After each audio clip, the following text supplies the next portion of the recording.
મોટી ટીમલીના રહીશો દ્વારા ક્રાઇમ કેબ ન્યૂઝને જે વિડીયો મોકલવામાં આવ્યા છે તે ગામની હાલત કેટલી જર્જરિત છે તેના વિડીયોના દ્રશ્યો જોઈને તમારું કાળજું કાપી જશે. માટે આ વિડીયો પર ગંભીરતાથી ધ્યાન લઈ અને સરકાર ત્વરિત પગલાં લે અને ગામનો વિકાસ કરે તેવી તઈના ગામના લોકોની રજૂઆત છે. તેને વાચા આપવામાં આવે. ક્રાઇમ કેબ ન્યૂઝથી પ્રકાશ દેવલ.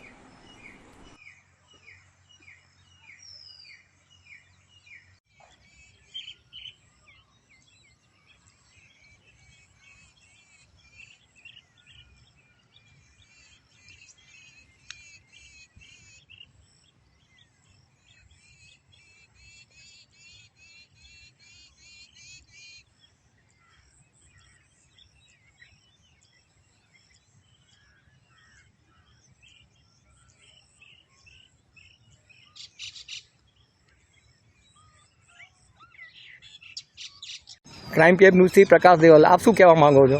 અમારી એટલી જ જાહેરાત કરતા અમદાવાદ તાલુકાની અંદર આવેલું હાથનોલી ગામ તથા મોટી નાની ટીમ્બલીની અંદર એક જ પંચાયત હોવાથી અમારે અલગ કરવાની છે. આ બધી દસ્તાવેજ રજૂઆત કરેલી છે. કોને કોને કરેલી? અમદાવાદ તાલુકામાં તાલુકા વિકાસમાં કરેલી છે, પછી પંચ અધિકારી જિલ્લા કલેક્ટરમાં આ બધે દસ્તાવેજ કરેલી છે. કેટલા ટાઈમ થવાને? લગભગ 15 દિવસ જેવું થાય. 15 દિવસ. હા. અચ્છા, તમે શું ઈચ્છો છો આમાં? હા, તમે શું ઈચ્છો છો? એ જ માગ કે પંચ અધિકારીને બધા વિકાસની અધિકારીને બધાને એટલું રજૂઆત કરવાની કે જે અમારે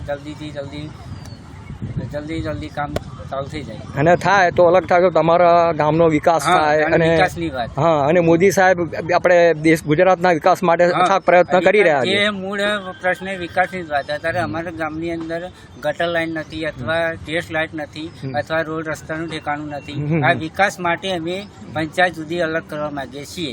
અને આ લોકો જે સ્થાનીય અત્યારે જે લોકો છે એ લોકો કશું સાંભળતા નથી. અને તમે ગુજરાતના વિકાસમાં મોદી સાહેબને સહયોગ કરવા માંગો છો અને ભાજપ ગુજરાતની સરકારને સહયોગ કરવા માંગો. ભાજપ ગુજરાત સરકારનો સહયોગ કરવા માંગીએ છીએ. બરાબર.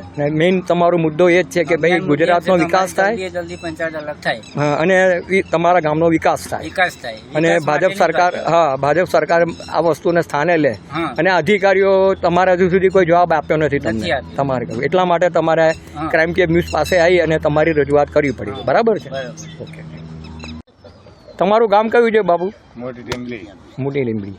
એનો વિકાસ કેટલા ટાઈમથી નથી થયો? કશું થતું જ નહીં. અને કેટલા વર્ષો થયા? 20 વર્ષ થયો. અને ગુજરાત સરકાર હતી બરાબર, મોદી સાહેબ તે વખત બી રજૂઆત કરી હશે, પણ સરપંચો કે લોકો વાપર્યું જ નહીં સાહેબ. અચ્છા. અને હાલમાં કઈ પરિસ્થિતિ છે? અત્યારે હાલમાં ખરાબ પરિસ્થિતિ. કોઈ રસ્તાનું ઠેકાણું નહીં, કઈ લાઇટનું ઠેકાણું નહીં, કશું જ ઠેકાણું નહીં. અને સરપંચને તમે કહો તો એ કોઈ લોકો હોભરતા. અને અહીંયા તાલુકા પંચાયત, મામલતદાર કોઈ હોભરવા તૈયાર જ નહીં. અરજીઓને સાઈડમાં મૂકી દેતા હોવાની તમારી એવી રજૂઆત છે. ને એટલા માટે તમે પેપર પર રજૂઆત કરવા આવ્યો છો. લાઇટો છે? ના, લાઇટો નથી. લાઇટો, રોડ નહીં. બરાબર. અને અમારી પંચાયત અલગ પડી જવી જોઈએ. પંચાયત મેઇન તમારો જે પંચાયત અલગ થાય તો ગામનો વિકાસ થાય અને ગામના સ્થાનીય લોકો તમારી વાતને સાંભળે. પ્રોપર ત્યાં સ્થાનીય લેવલ પર પંચાયતના માણસ બેસાડવા માંગો. પંચાયત સુધી પાડવા માટે તમારા બધો કારણ કે ઉપરવાળા તમારું કેવું છે કે ગામનો વિકાસ થાય, અને ઉપરવાળા સાંભળતા નથી અને કશું કરતા નથી. કોઈ સાંભળતા નહીં, કશું કરતાય નહીં. અને તમારો મેઇન ધ્યેય છે કે મોદી સાહેબ જે રીતે ગુજરાતનો વિકાસ કરવા માંગે છે એ રીતે તમે આ ગામનો વિકાસ કરવા માંગો છો. હે ને? ક્રાઇમ કેબ ન્યૂઝથી પ્રકાશ દેવલ. અમે કઈ ગામથી આવ્યો છો સાહેબ? અમદાવાદ તાલુકા મોટી ટીમ્બલી હતી, હાથનોલી પંચાયત. અંદાજે કેટલી સંખ્યા છે? અંદાજે 1200-1500 ની સંખ્યા ખરી. સમજો ને 2000 ની આજુબાજુ હોઈ શકે. બરાબર છે. અને ત્યાં કેટલા સરપંચના અંડરમાં છે? અંડરમાં જ આવે. અને એને સરપંચને રજૂઆત કરી છે તમે? રજૂઆત કેટલાય વખત કરેલી, પણ કોઈ એનો ધોન ઉપર જોવા બી નથી આવતા. અચ્છા. આ જે સ્કૂલની અંદર એકદમ જગ્યા નાની, છોકરાઓને રમવાનું મેદાન પણ નથી. બરાબર. અને ભણવા માટે એટલું બધું જગ્યા બહુ હોંકડી. અને મકાનની હાલત કેવી છે? મકાને અમુક જર્જરિત થઈ ગઈ હોય અને કંઈક તોડવાનું વાતાવરણ ચાલુ છે. એ રજૂઆત થયેલી છે? રજૂઆત થયેલી છે. કોને કરી છે? એ ત્યાર પહેલો કરી હતી ગામ લોકોએ કઈ આગળ તાલુકા પંચાયતમાં પંચાયત બરાબર છે અને મામલતદાર ને જિલ્લા કલેક્ટરને બી રજૂઆત કરેલી છે મંજૂરી કંઈક પણ આલી મકાન દીધી. પડી જાય એવી પરિસ્થિતિમાં છે હા. બરાબર છે કોઈ સાંભળતા નથી અને આગળ બોલો બોલો. બાળકોને રમવા માટેનું મેદાન જ નથી બરાબર અને હકીકતે હોવું જોઈએ હકીકતે હોવું સરકારના જોઈએ. નિયમ મુજબ બરાબર છે એકદમ નાનું અને મંજૂરી એ માગી હમ. તો પછી એની મંજૂરી કોઈ પેલે કર્યું નહીં બરાબર છે કોઈ સાંભળતું જ સાંભળતું નથી ને સરપંચ બી નથી સાંભળતું કોઈ આ નહીં. બાબતે. વત્તા હાથે ગામની અંદર અત્યારે તમે જાઓ તો એકદમ હાલત બહુ ખરાબ જ છે પાણી ચારે બાજુ ભરાયેલું ચારે રહેતું બાજુ હશે ગટર લાઈન ની કોઈ વ્યવસ્થા નહીં નહીં હતી સ્ટેટ લાઇટ નું કોઈ એ નહીં બરાબર છે. અને સરપંચને કહો તો એ કોઈ કોઈ પેલે એનું એ સાંભળતું બરાબર છે.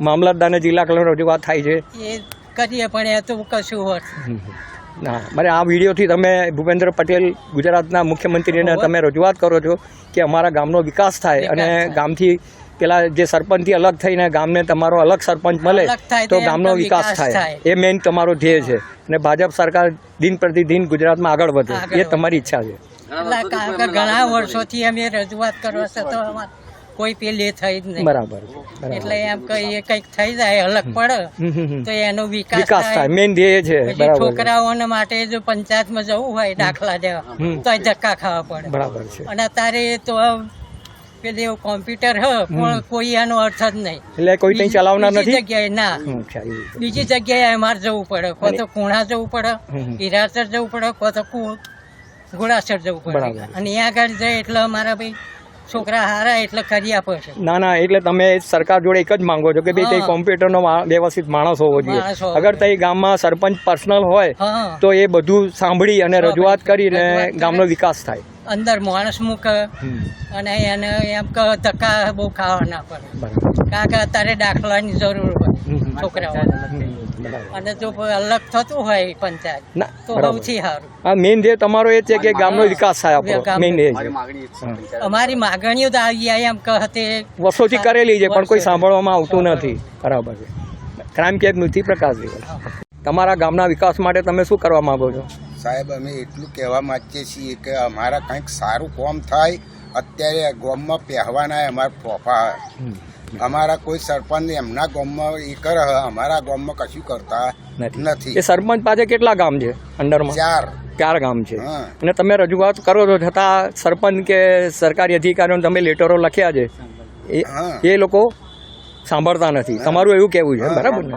અને તમારે જલ્દી કામ કરી અને ભાજપ સરકાર સાંભળે અને ગામનો વિકાસ થાય એ મેઇન તમારો ઉદ્દેશ છે હા. બરાબર છે અત્યારે તમે મળ્યા અધિકારીઓને કોઈને કોઈ જવાબ મળ્યો ના નથી આપતા તમે જવાબ એટલા માટે તમે ક્રાઇમ કેમ ન્યૂઝ પાસે આવ્યા છો બરાબર છે ને સાહેબ ઓકે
આવ્યા કશો વાંધો નહીં